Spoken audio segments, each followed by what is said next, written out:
are ketones just as important in our lives today as in our ancestors? Our ancestors probably had food scarcity and regular periods of time where they absolutely needed ketones to survive. Then I would say the requirement was more direct and obvious for our ancestors.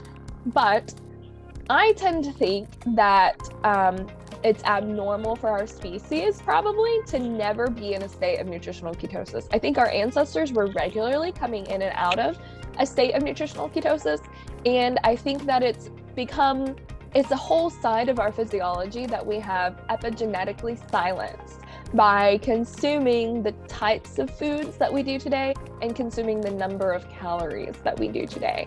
One of the reasons that we see, all of these researchers studying ketosis as a potential benefit in many, many different age-related pathological conditions is because it's abnormal that we are never in a state of ketosis. I do think there's, and it might not be related to the ketones themselves, but it might just be a product of the fact that we are now exists in a